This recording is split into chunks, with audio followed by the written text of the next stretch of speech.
If you've been on TikTok, Twitter or YouTube in the last couple of days, you probably have seen these Beyblade memes. I'm sipping on promethazine with lean, I fell in love. I fell in love with lean, I fell in love. Sipping on promethazine with lean, I fell in love. I can't put down the cup, I can't put down the cup, I can't put down the cup. Now, this got me thinking a little bit, because using Hollow Purple is kinda crazy, but all this talk about Beyblade has made me start thinking about another hood classic that, you know, might be just as bad, if not worse, than Beyblade. I'm talking about Inazuma 11. Like, look at this.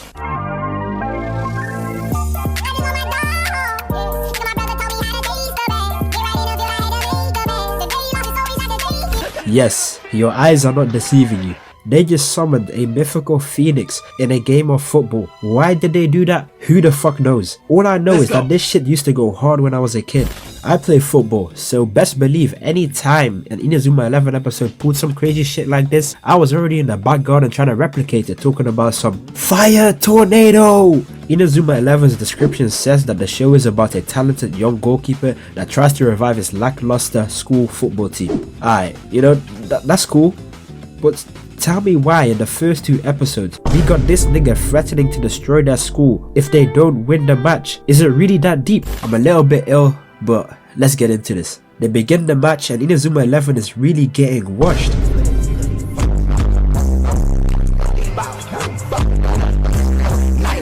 I'm up at the right time. Like fam, what do you mean they summoned an entire pocket dimension just to score a goal? These niggas cannot be serious. Look at the way Mark ate this shot. It's like he ate Vegeta's Galen gun. He's out here trying to stop the Kamehameha. This is crazy. This entire match was straight up violence. This brother just kicked the air with so much force it created a cyclone. My nigga, are you an airbender? The entire point of the match was basically to get the flame striker Axel Blaze to step on the pitch. Now you're probably wondering, what type of talent does this man have to be called the flame striker?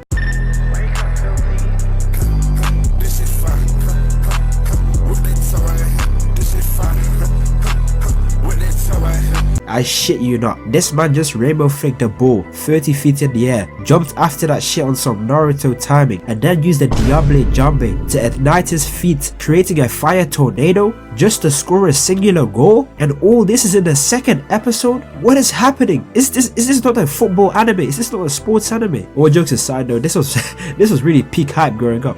Like, Inazuma 11 was really a lifestyle. But you know, any form of media isn't complete without a compelling villain. And let me tell you, Inazuma 11 had some villains. This is Ray Dark, the owner of Royal Academy, who we just watched violate Inazuma 11. And in the rematch, this nigga was prepared to commit mass murder to prevent them from playing the game.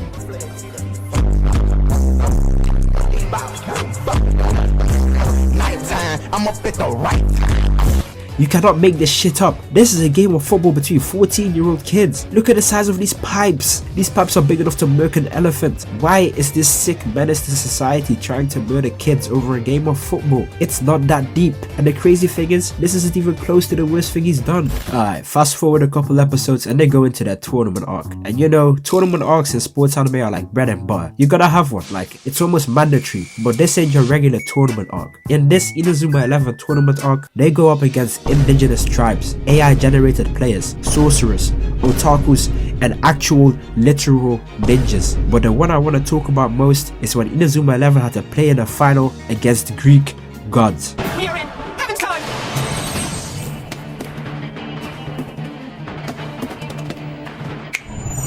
He disappeared. When did you?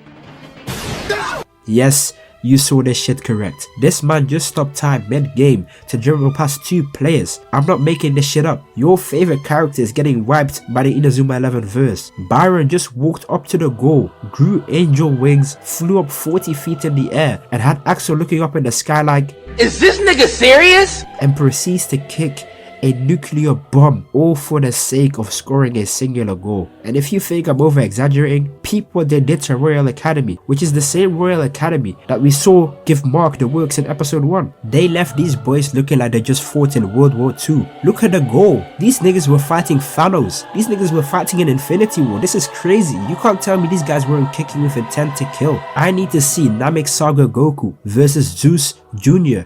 in a deathmatch. This really might be a close matchup. Turns out that they've been doping this entire time. That's where they got all of their strength from. And I mean, doping in a football game amongst 14-year-olds is crazy. I never truly got my head around that when I was a kid, but that just goes to show you how crazy this nigga Ray Dark really is. Mark's team ends up winning against the Greek gods, and how, you ask? Well, let me just show you.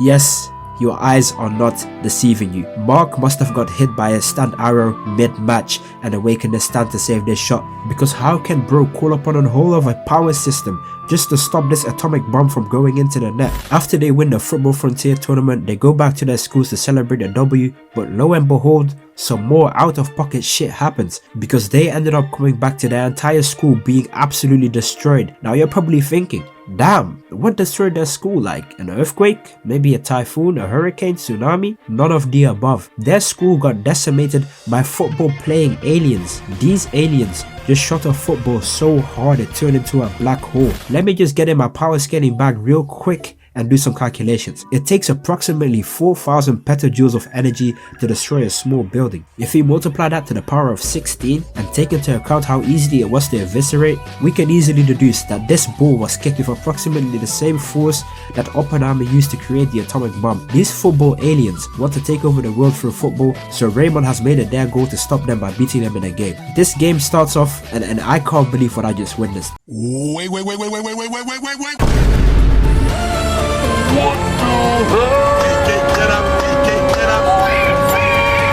This man just stopped a dragon with his knee and then countered it on the volley with so much power it created a shockwave. Listen bro, I genuinely think if you put any of these characters in your favorite verse, they're wiping that shit solo. Like come on bro, what is Luffy gonna do when Axel Blaze hits him with a fire tornado? Or like what's Naruto gonna do when he uses his Rasen Shuriken and this nigga just absorbs it in his wormhole? Like come on bro. One thing this show always used to do right was the soundtracks. This is easily one of the best openings out there.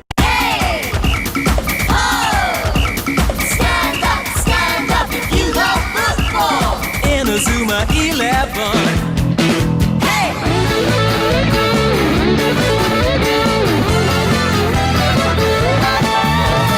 Tackle your fears with all your courage.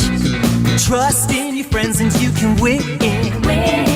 Alright, before I end this video, there's one thing I've always wondered when watching the show. What were these nets made of to be stopping these nuclear multiversal level shots? Like damn, these nets were made out of Spider-Man's webbing.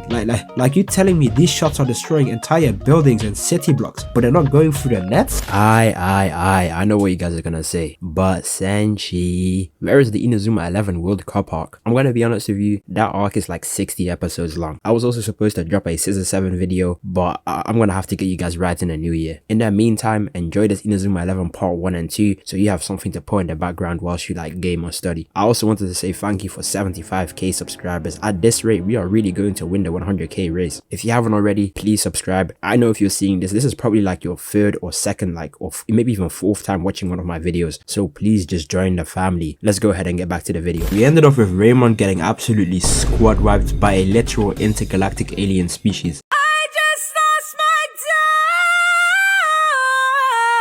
dog, and my brother taught me how to chase the bird. Like seriously, what are they feeding these kids to be generating this much destructive power from their feet? I don't ever want to see anyone comparing Inazuma 11 to Blue Lock. If you put Axel Blaze in Blue Lock, he's making everyone there his bitch. Speaking of Axel Blaze, they kidnapped his sister. The alien organization held a 14-year-old boy's sister for ransom to prevent him from playing football. Think about that. Is it really that deep? This is genuinely insane. Even when I was a kid, I started questioning what was really going on here. But hey, let's not act like we all were sad as hell when Axel left the team.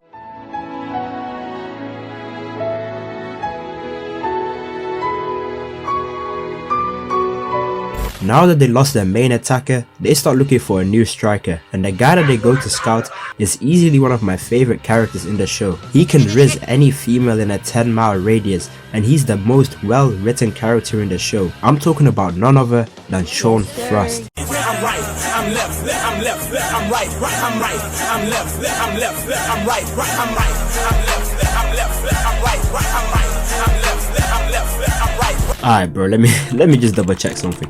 Shaun Frost is a 14-year-old boy and he just no-diffed a bear with a football. Look at the way this bear fell over. It's dead. He killed a bear with a football. You'd think this was Hajime no Ippo. I have seen enough. This man is simply the GOAT. The new Raymond coach wants to test how good Shaun is, so they set up a practice match and Shaun starts straight up ice bending.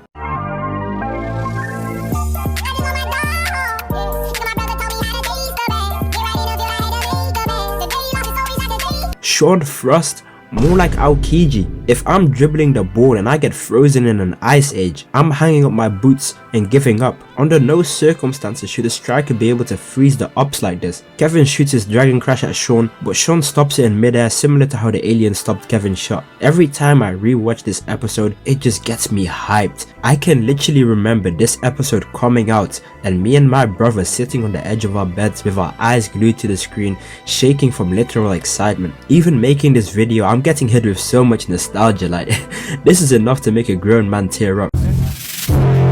Suck my dick, I'ma stop at niggas. Better fuck me, what's right?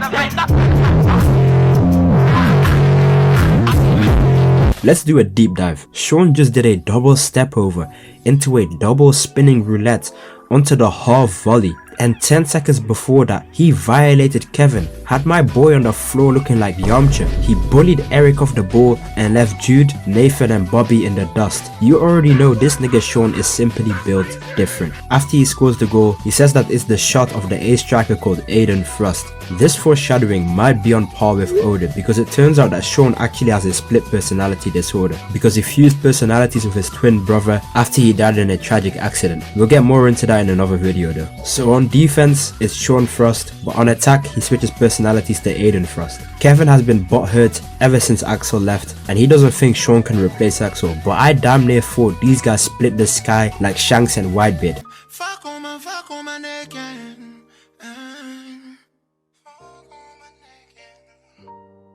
fuck on my neck and fuck on my neck. These guys really had a conqueror's clash in a game of football. What's good, monkeys? We are spinning the block on Hokkaido next. Get rumbled or stay humbled. Fast forward a little bit and the terrorist aliens have declared war on their next victims, and Shaun has officially joined Raymond Academy as their new ace striker. They end up going through a training arc so that they can start matching Shaun's speed, and look at this. What the hell?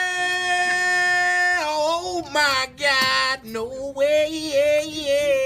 Mark really just used a whole key blast. I'm telling you bro, these guys are Saiyans in disguise. If we put Mark in the hyperbolic time chamber, he's walking out of there having achieved Super Saiyan 3 at the bare minimum. Alright, the aliens have pulled up and they're really talking to them like Frieza trash talk Saiyans. They begin the match and the whole world is watching, including the president of Japan. Like bruh, where is the CIA? Where is the Navy? Where is the military? This has to be the most unserious government of all time. They really let their president get kidnapped and they are letting these middle schoolers fight intergalactic terrorists. Imagine being the president and watching your survival be placed on literal kids. The match begins and these aliens are still as overpowered as ever. They are out here speed blitzing and Naruto running all over the pitch, but this time Raymond is actually keeping up. Shaun is carrying the defense on his back with all the ice bending he's doing, but the alien terrorists still go up 1-0 after the greenhead nigga summons the spirit bomb shot and blast through the defense. But this game is far from over, because after all the training Raymond's been doing with Shaun, they are still keeping up with the aliens.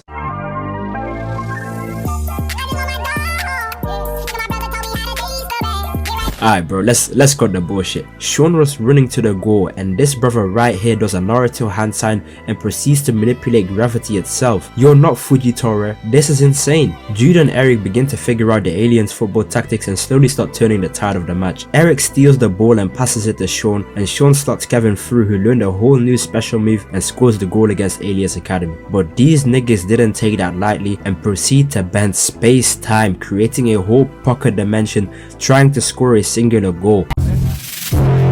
Suck my dick, I'ma stop at niggas. Better fuck me, what's right? But even after defying all laws of physics, Mark still manages to block the shot. He's really like that. They pass the ball to Sean and he gives them the avatar treatment, leaving them stuck in the iceberg. And if I tell you, this shit means something to me, man. I was celebrating like I was out there fighting with them boys, bro. This show really has a core part of my childhood.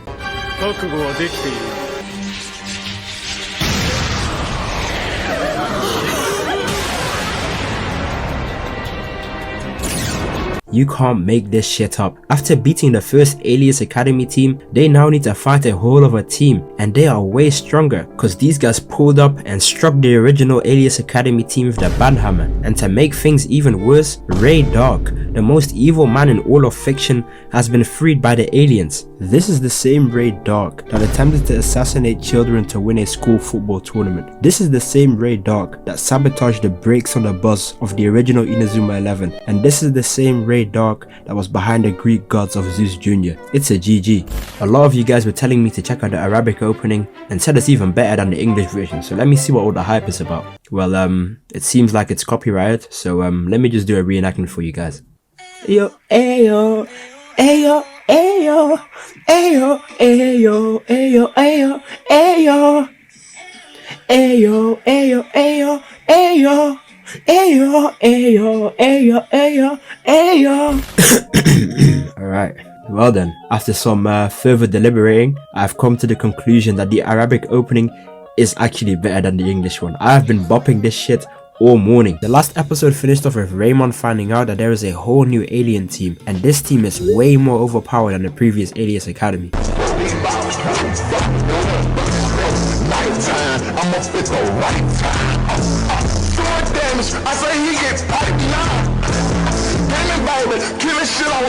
Your eyes are not deceiving you, and you do not have schizophrenia. This man just straight up used his hands to charge up a Kamehameha. I'm drawing the line right here. This isn't even football anymore. Where's the ref?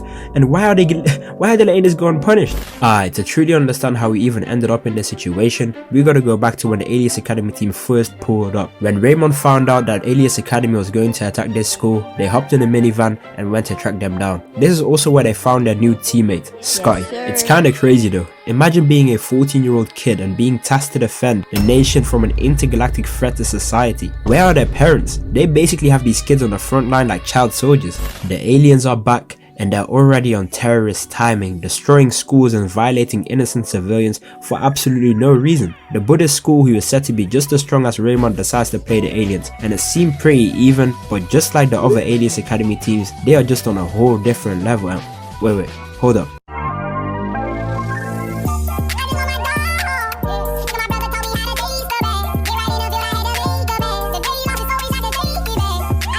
Did bro just use a fireball jutsu? Ain't no way they got Itachi Uchiha himself as the goalkeeper. And they are still losing? Look at the way he charged this up. No hand signs, no nothing. I know an Uchiha when I see one. If these superhuman individuals got bodied, then what's Raymond gonna do? After the Alias Academy team just squad wiped their last victims, they go on to play Raymond. And now that I think about it, this Manchester was always present at every single game. His dedication is commendable, but he gotta be jobless. Is someone even paying him? The game starts off even, but when I saw this, it confirmed all of my suspicions I had about Sean Frost being a Super Saiyan. What the hell? Oh my god, no way. They are straight up flying right now. Look at the sky, they're at least 60 feet in the air. And then Sean proceeds to use them as a boost pad to jump even higher. This is something straight out of Naruto. Sean locks in and takes the first shot of the game, and I was genuinely flabbergasted when I saw Dwalin just pluck the internal blizzard out the air like it was nothing. I remember seeing this scene when I was 9 years old, and I dropped to my knees like I just got shot. I genuinely thought I was part of the team. This show had me in a generational chokehold. Epsilon counters and Naruto runs towards the goal, and this brings us back to the opening scene.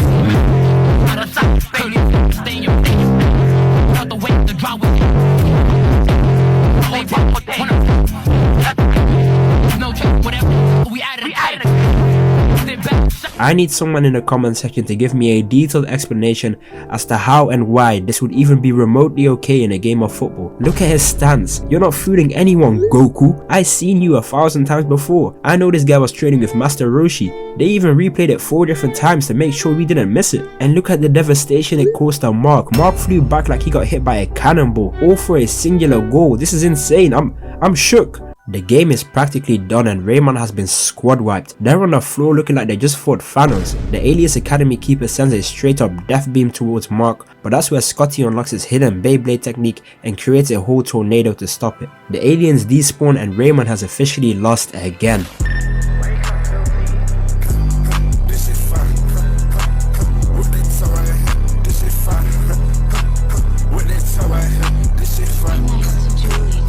Ray Dark has somehow beat all of the allegations and charges against him, and he's yet again a free man. Someone needs to put this demon behind bars. And why is he in the helicarrier? How much money does bro even have? Just to reiterate, Ray Dark has drugged children. He has attempted to murder kids on 2 separate occasions, and he's involved with the aliens. Surely he's on the FBI watch list. What is the government even doing in this show? Ray Dark is using the power of the aliens to rebuild Royal Academy with 2 of Jude's ex-teammates. When Jude went to confront his ex-teammates, they didn't even bother fighting. They literally started kicking footballs at him.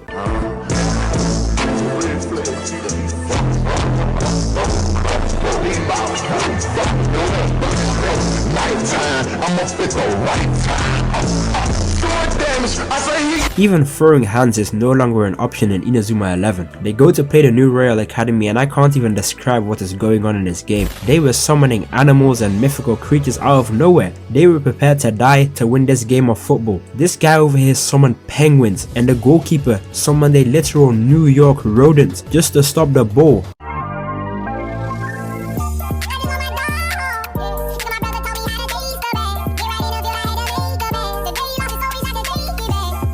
What in the hunting? You know, what in the Naruto summoning jutsu is even going on right now? We find out that apparently they are using these deadly techniques for both the wielder and the person hit by them, and that every time he uses the technique he could cause permanent damage. Inazuma 11 is really that deep. I just rewatched this episode and I couldn't stop laughing, bro. We have people summoning rats, using fire, and traveling through alternate dimensions. But this tackle by Caleb is the first and probably the last yellow card we'll ever see in the series. I didn't even know the referee existed until now. Look at Sean in the background though, he was ready to throw hands. Sean and Kevin lock in and do a combination shot to win the game, but Kevin has injured his leg badly and has been asked to leave the team. This hit me hard. Definitely not as bad as Axel's one, but this still hurt seeing one of the OGs being cast aside. I really hated Lena Schiller, bro. Like, I can't be the only one who really hated the coach after this. After the Axel one, I was already on the fence, but after she said Kevin home, I was angry. They go to Osaka because they believe that the aliens are there, but Eric gets borderline kidnapped and baited into an arranged marriage with Sue, and now they are playing a game of football to decide his fate. The game was kinda mid, I'm not gonna lie, so I'm just gonna skip over it, but fast forward, Raymond won the game, Sue joins the team and shows them the hyperbolic time chamber training facility where they grow and train to become strong enough to take on Alias Academy. The aliens pull up and there goes Goku Black with his Kamehameha. But this time Mark is prepared and stops the ball. It seems like it's pretty even. Hell, I even think they're pushing them back a little bit. But after like 20 episodes of build up, Sean finally begins tweaking and steals the ball and goes for an internal blizzard. Damn, I deal with your bitch. And lay hair, yeah, she going. Hair and all these ain't shared, so fuck nigga, these Rick Owens. I used to have a Metro and an iPhone, yeah, do numbers. I've seen enough. Bro just defied space-time. The ball went in horizontally and came out vertically. This ball just traveled through a whole pocket dimension just to stop a singular goal. Sean keeps pushing further and further, and you can really tell that he's about to hit his breaking point. These few episodes really cement Sean as one of the greatest and most well-written characters in sports anime history. Bro was doing the Eren Yeager before Eren Yeager even existed. We find out that Sean had a twin brother called Aiden who died in an avalanche, but since Sean was the only survivor, it turns out that Sean has taken on Aiden's personality and he has now developed a split personality disorder, where on attack he's Aiden and on defense he's Sean. Sean goes out to the field and he continues spamming his special move like it's Tekken, and at this point I was starting to feel bad for him, because how are you even supposed to score against the fabric of space-time? For Shaun to score, he would have to kick the ball with so much force it transcends reality. I'm right, I'm left, I'm left, I'm right, I'm right, I'm left, I'm left, I'm right, I'm right,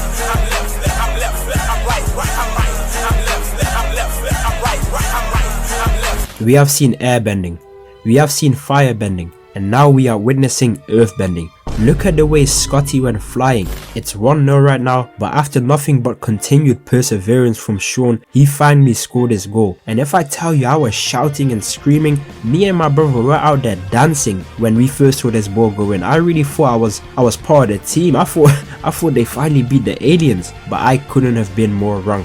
Because Shaun goes for the game winner and Dwalin pulls out a whole new super move which I have never seen before. That means that this whole time he was actually holding back. I was flabbergasted if I tell you. I'm telling you bro, I was shook. I couldn't believe it. The game ends 1-1 and the gang regroups for the third and final round and the potential return of a very special someone. In the last game we saw Shaun almost crash out after drawing the game against Dwalin. And I mean, can you blame him? Look at what bro used to stop the eternal blizzard.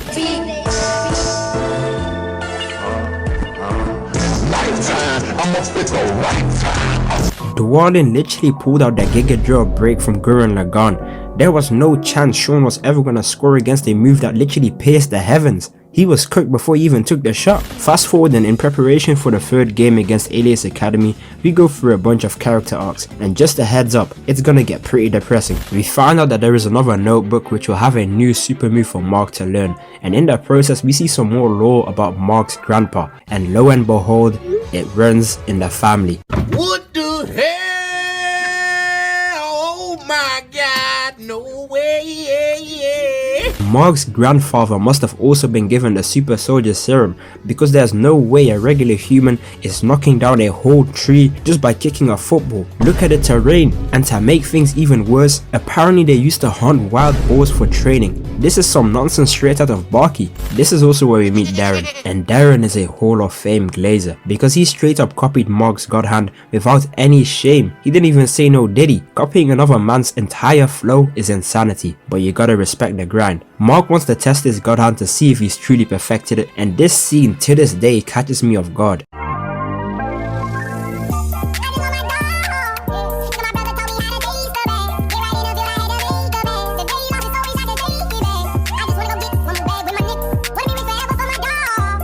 Do you guys understand what we just witnessed? When Goku went Super Saiyan, it didn't even create this much of a blast radius. These 10-year-old kids have the power to destroy a small city block in the palm of their hands, and they're using it to play a friendly game of football. This is not normal. This blast is out here looking like a Minecraft beacon, and then they're just standing there like they didn't just have a whole beam struggle. They end up playing a practice game against Darren's team, and it's basically just everyone trying to upgrade their skill tree, since Mark is trying to perfect the new super move, and Darren damn near pulled out his own stand. I would have sworn he got hit by the stand arrow, and I'm not gonna lie, I got so hyped seeing him almost pull it off. Like I don't know, I kinda like Darren's character. This little slice of life episode was really nice. I needed this after all these stressful Alias Academy games. I really hope it stays like this for a little while, you know.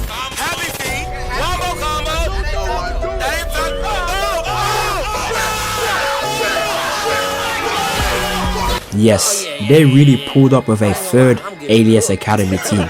When will it end? Next you're telling me we have to play against Ben 10. Where are they even pulling these teams from? Xavier straight up looks like Super Saiyan God Goku. The match begins and nah, these guys are straight up Naruto running, and wait, hold up, is that Uvo again? Xavier shoots and shreds through Mark's margin the hand, and this is when I knew Raymond was cooked. This wasn't about to be a regular squabble. Raymond is now down 10-0, and this officially begins the downfall of Shaun Frost. He continues to have an inner tug of war with his twin brother Aiden for control of his own body. Shaun wants to start taking the shots, but Aiden is trying to take control and convince Shaun that he's not good enough. Shaun ends up taking control and takes the Eternal Blizzard shot, and it just gets caught by this 3'1" baby alien. Man, I remember watching this and 9-year-old me was absolutely flabbergasted. I couldn't believe it. Kid me had never seen a character like this in any show before. Like, this kind of reminds me of Akashi from Kuroko no Basket.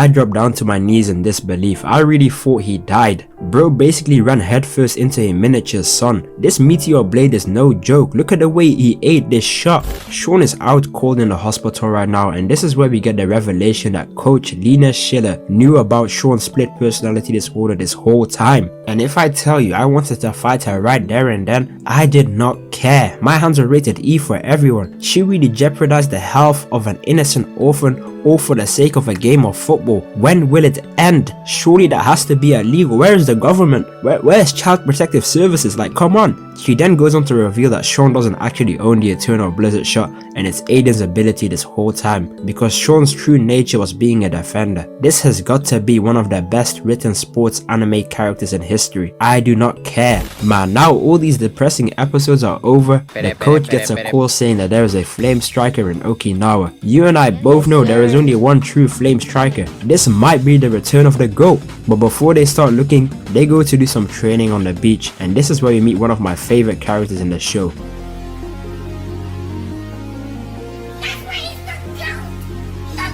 I was just I just wanted to talk about that swerve. I was moving on this pressure, I got nervous. Bro just shot the ball from the ocean while surfing. Surfing alone already makes him tough, but he scored on Darren from the sea. If this isn't top 5 character introductions in the show, then I don't know what is. We found out that Hurley never played football before, and turns out he might be a prodigy because of his powerful kicker. And wait, hold up. Wait, what did Tori just call him? Compared to surfing, soccer's a piece of cake. Hey, don't put our game down, you sea monkey. Did she just call my goat a sea monkey just because he's black and he can swim? This might be one of the most creative racist words I have ever heard in all of my years of being black. This is right up there with antique farm equipment. The practice game continues, and we realize that Hurley's only real skill is his powerful shot and his aerial ability. But despite not having the fundamentals down, he's still adopting very quickly. I'm right, I'm left, I'm left, I'm right, I'm right, I'm left, I'm left, I'm right, I'm right, I'm left, I'm left, I'm right, I'm right, I'm left, I'm left, I'm right, I'm right. Nah, did this man just ride the bull? No, did he? Hurley really doing his brothers in the Southern Water Tribe proud, because he was straight up waterbending. He summoned an entire sea out of thin air and then proceeded to violate Mark. Look at the way bro went flying. Fast forward and they continue their search for Axel Blaze, but instead of finding Axel, they found this other random guy that claims to be Axel, and I'm not gonna lie, he got a clean character design. We already got one goated character introduction, and I'm about to show you guys the next one, because this guy challenges Raymond to a 1v11. Like just look at this.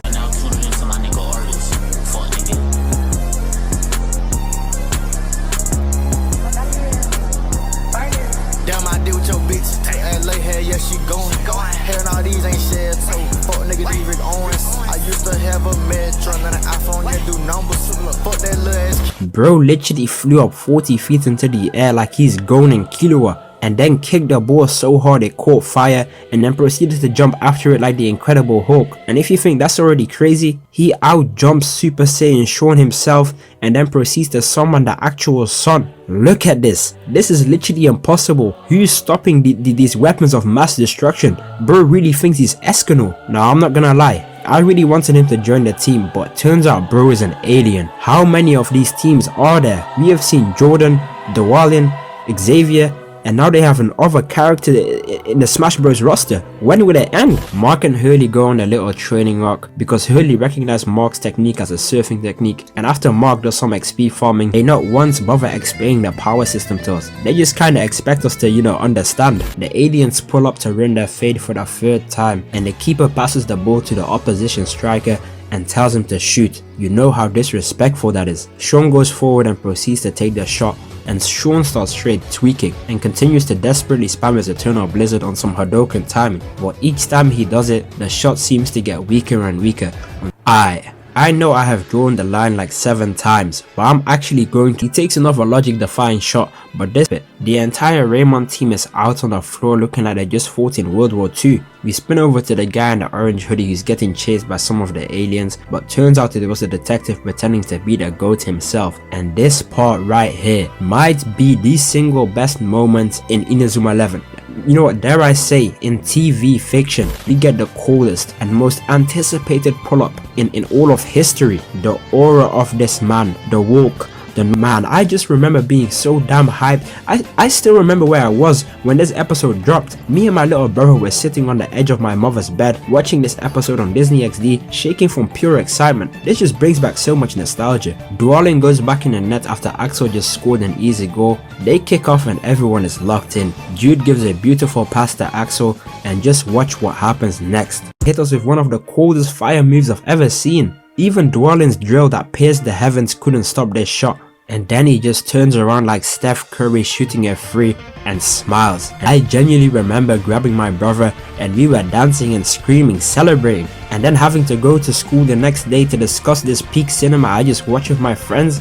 We couldn't even enjoy the winnings for too long, because tell me why a whole new alien team pulls up. How many? Like, come on bro, how many more teams do we gotta beat? There's at least 3 more teams. I'm starting to think Nathan was onto something. They proceed to hack Kai Epsilon with a football. What in the Beerus is even going on right now? And they just vanish. Hi, it's finally time. Inazuma 11, the show where literal 14-year-old kids defy the scientific possibilities of space-time, all for the sake of a singular goal. But still, regardless of the amount of nonsensical nonsense being served to me on a silver platter, Inazuma 11 will always be one of my favorite shows and a certified childhood classic. I love Inazuma 11 more than P. Diddy loves baby oil. I've kept you guys waiting long enough, so let's cut the yapping and get straight into the meat and potatoes. Last time on Senshiig, the goat Sean Frost tragically broke down, like 3 other alien teams pulled up ready to squabble, and Raymond finally managed to defeat Epsilon after the goated pull-up of my glorious king Axel Blaze. So now you're up to date on the lore, let's go ahead and finish the Alias Academy arc. The big 3 clan leaders of Alias Academy decided to hold an emergency meeting after 2 of their teams got packed up by a bunch of 14-year-old Super Saiyans. Fast forward and we get to see these guys talking about going home to see their parents. So you mean to tell me this whole time, whilst these prepubescent children were fighting intergalactic warriors, their parents were just at home chilling without a care in the world? I gotta see their parents, bro. That all-star lineup gotta consist of Goku, Endeavor, and Big Mom, because when I was their age I wasn't even allowed to play GTA. But you gotta remember, this is Inazuma 11, so without even getting a full days of rest, they get nuked by a blue Alias Academy football and get told that if they don't pull up to the Football Frontier Stadium, they will call in airstrikes on every single school in Japan. I am not even surprised anymore. They go to the stadium ready to play another game, and the Diamond Dust team spawns in with Gazelle as their captain. The match begins and they part the pitch like Moses and allow Axel to take a shot, but David Martinez just plucks it out the top corner with 0 effort and then throws the ball from his own goal all the way to Mark. I'm not gonna lie bro, you're in the wrong sport. The Dodgers need a pitcher. He threw that ball like prime Kick Batowski. Mark tries to play out, but it gets intercepted by this Anbu Black Ops agent who hits Eric with a Neymar flick straight into an overhead kick. Say what you will, but this femboy over here can really play football. Eric gets the ball and passes it to his goal, but this black behemoth Naruto runs into a studs up tackle, and if leaving a trail of ice wasn't crazy enough, he engulfs Sue's leg in like a literal block of ice. This gotta be one of Endeavor's secret sons. Sue is injured, which is fair enough, but a mysterious character passes the ball back onto the pitch, and descending from the sky is none other than my sensational goat Byron from Zeus Jr. Oh my days, if I tell you the first time me and my brother saw this as kids, I was hyped. They really brought back Dio's disciple as a playable character. Byron pulls up on Raymond and asks Mark if he can join the team, and I'm not gonna lie, it would be completely understandable if Mark said no. I mean, Byron was literally caught doping, and when they played against Raymond he was saying a whole lot of wild stuff. Your life is nothing. You serve 0 purpose. Mark being Mark lets Byron join their team, and 10-year-old me was just hyped to see Axel team up with Byron. The game resumes and no one on the team trusts Byron, like they are not passing bro the ball at all, like they're treating him like he's Anthony. Scotty uses his ultimate Beyblade move and passes the ball to Hurley, but because Hurley wasn't on the team when Byron committed those war crimes against Raymond, he decided to give him the ball and let him cook, and cook he does. He uses Zawardo and time skips past the first 2 defenders. He comes face to face with Gazelle and does a beautiful 1-2 with Axel, grows his angel wings and charges up an atomic bomb to make it 1-0. I had literal goosebumps watching him score this goal, and to top it off, he hits a little nonchalant celebration with Axel. This is peak writing. Look at Gazelle, she's straight tweaking. Out here brushing her hair, she must be jealous of Byron's luscious golden locks. The match continues and Aokiji's cousin is still spamming his ice tackle. They knock the ball about and pass it to Gazelle, and you know what? Let me just roll the clip. What the hell? Oh my god, no way. Yes, you're seeing this correct. Gazelle posed up mid-game, opens her own domain like she's Satoru Gojo, freezes the ball, and hits us with a 360 spinning back heel and sends the ball flying at Mach 10 speed. What in the Southern Water Trap is even going on right now? The entire team is really just water bending like Prime Katara, and instead of saving the world, they decide to use their powers to play football. I'm flabbergasted. It's now halftime and it's honestly pretty evenly matched. My goat Sean is still on the bench because he's recovering from PTSD. Gazelle takes another domain expansion guaranteed hit shot and makes it 2-1, but Raymond is not discouraged and they continue to play beautiful tiki-taka Barcelona style football and get the ball to the one and only, who summons his fire stand and makes it 2-2. Gazelle really thought this was gonna be a walk in the park. Like she's really tweaking out like Prime Gohan. The battle continues and everyone is giving 110% of their power, so you already know what time it is. It's time for some bullshit. Mark, Eric and Bobby attempt to charge up the Phoenix special move, but Diamond Dust isn't just gonna stand there and let them get it off. They must have watched Eren versus the Warhammer Titan fight in the dressing room, because they intercept Eric and it's now an open goal for Gazelle to land the final blow. But Hurdy, my Black Panther, saves the day with a 2-footed tackle, and as someone who actually plays football, this is low-key crazy. That would probably have gotten him a red card in a real game. For whatever reason, they decide to charge up another special move after the last one didn't work, and Mark sprints out of the net again. Diamond Dust cancel the rising rush, but this time Gazelle manages to get her shot off, and I could explain what happens next, but I'm just gonna show you the clip. I just lost my dog. How my brother taught me how to chase the bag. Get right in the field, I had to make a bag. The day he lost his soul, wish I could take it back. Because Mark was outside of the area, he couldn't use his hands, so he uses his elite head game to put his dome up against the ball and headers it away by growing a whole fist. That whole sentence needs a no diddy. The game ends 2-2 and Mark's head has saved the game. No diddy. But unlike me, the coach wasn't really impressed by Mark's head.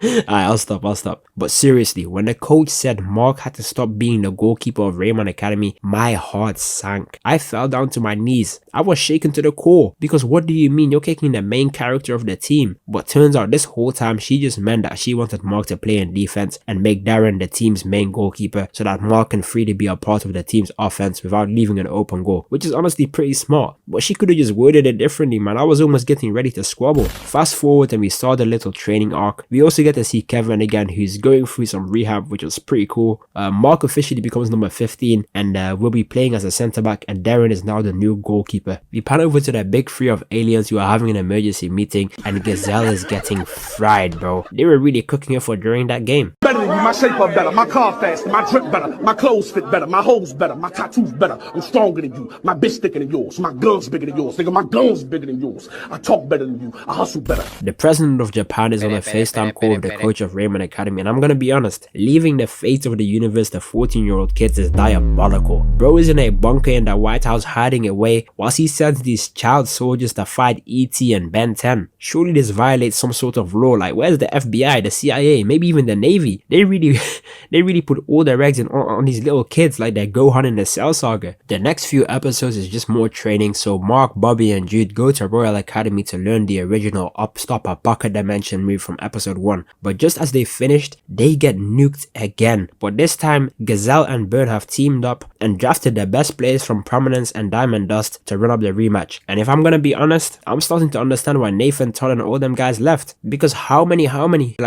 teams are there, bro? Like, surely the aliens have realized by now that every time they play against Raymond, they get a literal Zenkai boost. If I was in charge of the alien team, I would quit all this football nonsense and start just nuking random cities, starting with Birmingham and Ohio. That's just me. The match begins and number 7 tackles Tori and Naruto runs towards Bobby, nutmegs him, then Rainbow flicks Jack and passes the ball to Gazelle so she can hit her domain expansion. But because Darren is in goal, it's become too easy for Prominence to score. They kick off the game and pass the ball to Byron so he can use his time leap, but he must have not read the patch notes or something, because they really stopped his Zawardo. This guy over here gotta be a Joestar, bro, because he didn't counter Byron just once, but twice. Look at him, bro, he's just moving. He takes the ball and passes it to Sukuna, who uses Malevolent Shrine and hits Darren with an Oppenheimer level attack. The firepower these two got is so unfair. They are really just spamming their ultimate on my boy Darren, man. I'm not even sure if a Sensu Bean can save him right now. It's officially 10-0 and Mark has finally decided to lock in and use his Ash Cash header technique. But the balls were too strong and it left him laid out on the floor.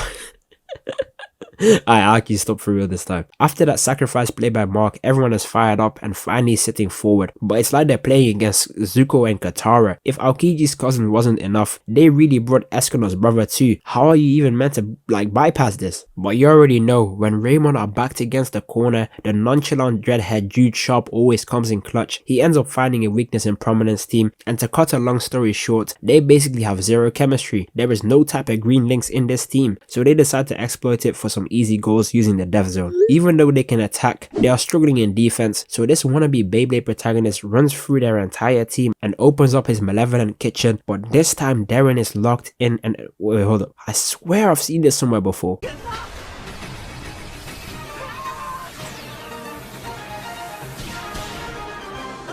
Ain't no way Darren was part-time goalkeeper and full-time Truth. I know Edward Eric was foaming out their mouth when he realized Darren was Truth the whole time. Jokes aside though, Darren has finally been able to stop one of their domain expansion shots, and that officially makes him a better goalkeeper than Mark. The second half ends 1-10 and I swear there should be no way they somehow win this game. But then again, this is Inazuma 11 where anything is possible. And I was right to doubt, because they start off the second half and Byron scores 2 god no shots, Axel scores a firestorm, Hurley scores with a tsunami boost, Mark, Bobby and Jude hit another death zone, and to take the piss even further, Mark the centre back scores using his header move. They really brought it back to 7-10. What in the FIFA 15 is even going on right now? Gazelle and Burn realized that the only way to beat this power of friendship is to use power of friendship, so they hit a fusion dance and then proceed to pull out some Renala's twin blade sword dance combining fire and ice. Darren didn't even get to bask in the glory and they already broke his Mugen the hand. That means they officially scaled above the Full Metal Alchemist Brotherhood verse.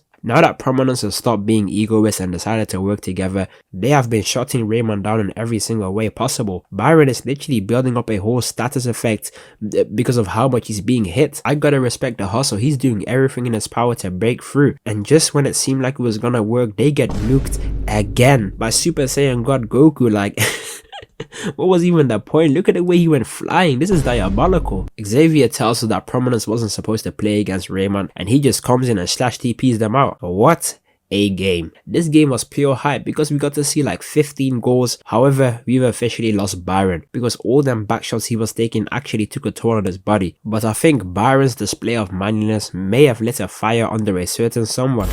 You guys always say that you want Inazuma 11 videos, but you're not subscribing to the channel. Me and some other guys are in a race to 100k subs right now, and I want to really beat these guys. So if you guys want to help me out and you guys want more Inazuma 11 content, I need all of you guys to subscribe right now. If you skip over to a cutscene where Sue wants to run the ones with the coach for letting Byron injure himself, but they end up seeing the coach have an emergency meeting with none other than Xavier, the captain of Alias Academy. Ooh, I knew it. Someone get that dumb ugly raggedy hoe out of here. I never liked her anyways. I'm sick of her ass.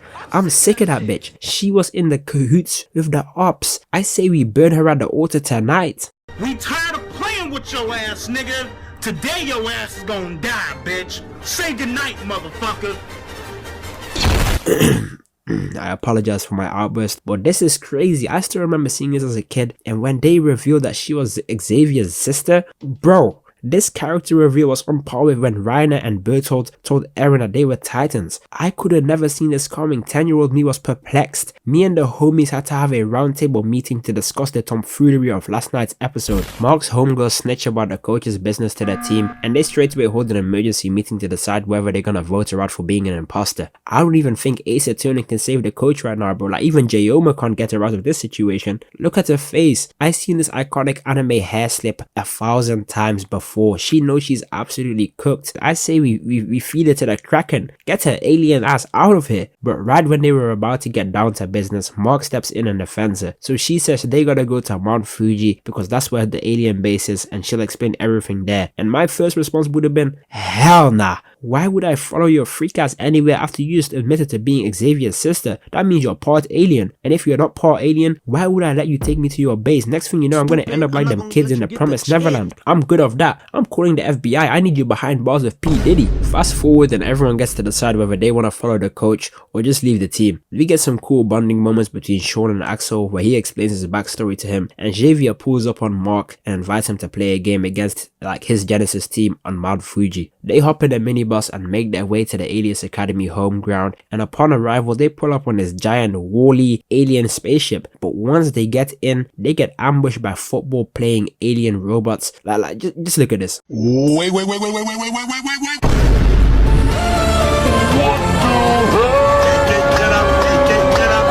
This is why I always say thank you to ChatGPT, because when AI takes over and creates some nonsense like this, it's gonna remember that I was one of the chill ones. They pull up on this giant hologram who gives us an insane lore update. This whole time I was making jokes about creating child soldiers, but this beanhead over here was actually trying to make child soldiers. And the craziest Attack on Titan level plot twist is that the things we've been calling aliens aren't even actually aliens, but they are regular kids who have been stat boosted by the power of the meteor that landed on Mount Fuji 5 years ago. What the actual hell is even going on anymore? This went from a sports anime to Code Geass, because why is bro using the power of some space meteor to create Captain America level super soldiers? Turns out this beanhead was actually the Aizen of the Inazuma 11 world, and he planned everything up until now and tricked the coach into thinking she was fighting against him. Whole time she was building up Raymond to be strong enough to play against Genesis so that he'd have like a worthy opponent to showcase their strength to the world. This is some messed up stuff, I won't even lie. I still don't like the coach, but she has become like, you know, a little bit more tolerable now, I guess. Raymond prepared for the game that decides the fate of the universe, like that Messi and Ronaldo Samsung advert, and it's still crazy to me that this random football sports anime has higher stakes than Fairy Tail.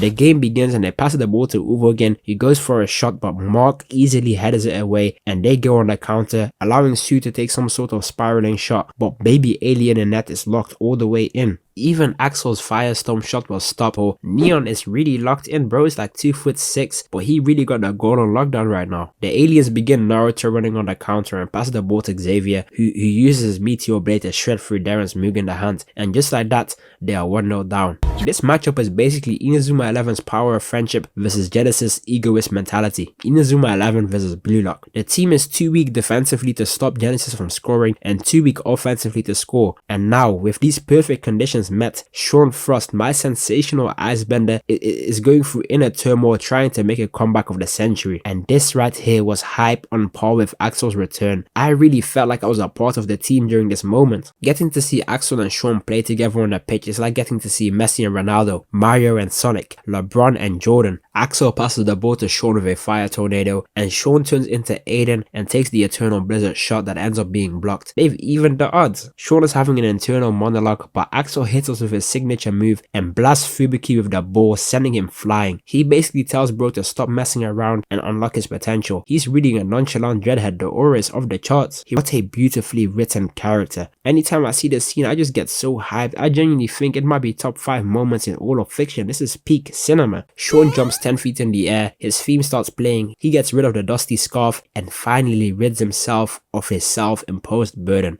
Sean links up with Axel and goes straight for goal. He pulls out the red wolf from Elden Ring and takes the shot shredding through AJ Shibiel's pocket dimension. Man, I get goosebumps every single time. Everything about this is just perfect, bro. Like and this is why he's my favorite character in the whole show. I could for real shed a tear right now. Sean Frost is literally me. I'm the ice striker of Hokkaido. And of course, it wouldn't be true power of friendship if seeing your friend surpass his limit didn't help you surpass yours. Even 5 minutes have passed and bro pulled a whole new move out his ass. We really gotta stop with these domain expand. Hold up, is that Infinite Void? Bro really used the 6 eyes and limitless technique to stop a single shot from reaching the back of the net. This is insanity. He passes the ball to Xavier, who lands in his Superman pose, links up with Terahashi and Uvo again to do the Ginyu Force dance, proceeds to fly up 60 feet into the air and creates a literal supernova Why, bro? Why? What's the point? Do you know what a supernova is? It is literally the collision of explosions of stars. This alone scales them to at least star level. I really think they can run the ones with Goku at this point. Look at something.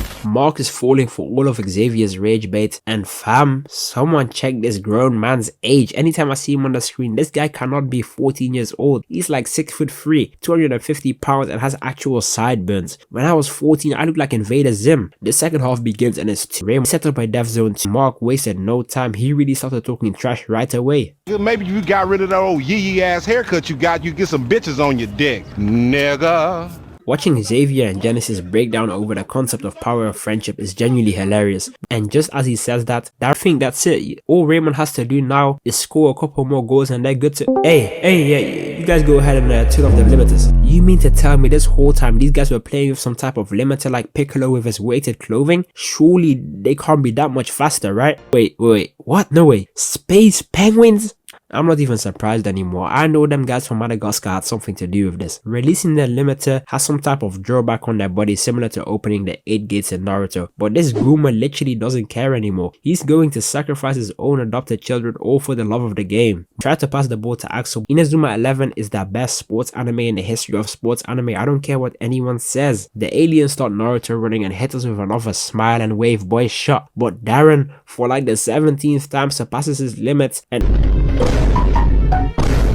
I thought I'd seen it all, but recreating a miniature Earth just to win a game of soccer is bombastic. But 10-year-old me could not care less. Me and my brother were jubilating. We cooked for the whole day. Stand up now and face the sun. Can tell everybody. This shit means something to me, man. Like 60 episodes, 12 new characters, and 46 war crimes all built up to this. It's finally over. The crack-induced aliens have been defeated. Master Toad has taken his L, and the alias meteor has been destroyed. See, Gege, why can't you take a book out of Inazuma 11's page? What happened to happy endings in anime? Wait, hold up.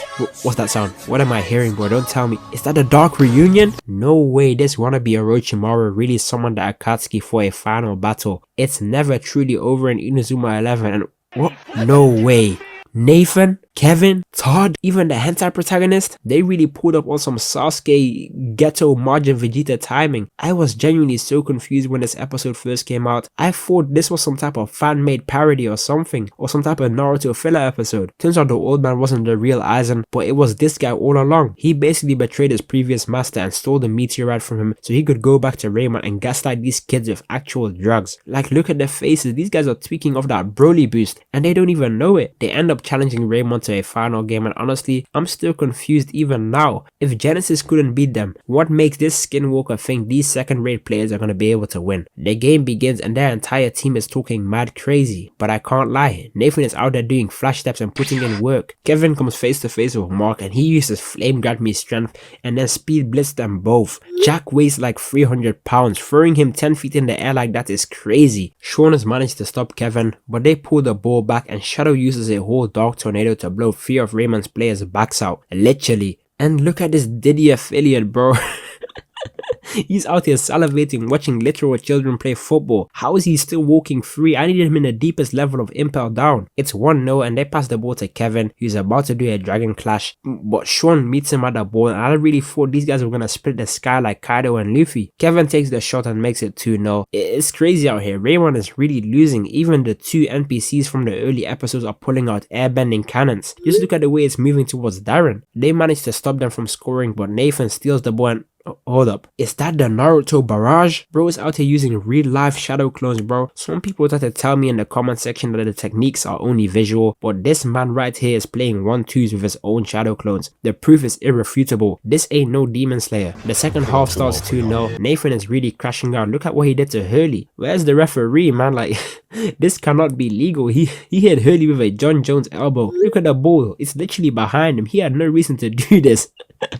Hurley takes a super long shot and Sean gets the rebound with his wolf shot, making it 2-1. The comeback is on. Sean and Axel lock in and go for another combination shot and make it 2-2. This is more like it. This should not be a close game at all. Raymond should be winning. But this is Inazuma 11. So Kevin, Max and Nathan go for a combination shot and it's literally the Dark Phoenix and it ends up shattering through Darren's Mugen the hand. This is really Mickey Mouse. They for real use the FIFA 20 kickoff glitch to their advantage. I kind of feel like it's gotten to the point in this arc where the Inazuma 11 writers have just run out of of power shots to use, because they're creating nonsense like their triple boost. Like, what even is this? Darren gets injured trying to stop the Dark Phoenix, and this brings back my glorious King Mark Evans to the goal. Mark's dedication is something that's always stuck with me through all of my life. I'll always persevere and continue to push through my goals regardless of what anyone else thinks. And when Mark pulls out that original hand of God, it's enough to make a grown man tear up. I'm getting goosebumps just rewatching this episode. Look at the way bro fell down. Inazuma 11 is not football. It's more than football. It's a lifestyle. They have the whole world cheering for them right now. And as someone who's played football at higher levels before, there's nothing more motivating than having a large group of people cheering you on. The amount of dopamine release could probably make me fight a silverback gorilla. They go for a final Dark Phoenix, but Mark pulls out the God hand, saves it, and from here onwards I actually got zero clue what's even going on anymore. Mark used some type of astral projection to project his thoughts into everyone's soul and change the weather completely. Fast forward, the diddler gets arrested, Nathan and the guys are all back to normal, and the iconic theme starts playing in the background. And what do they do at the end of this beautiful arc? They decide to finish the sensational game of football. Man, I'm dead ass tearing up right now. And my god, Mark even got a kiss from one of his shorties. This is how you write a peak ending to an arc. Take notes, Shonen Jump. You guys could learn a thing or two. I'm happy to say that the Alien arc is finally over. For real this time. I'm sipping on promethazine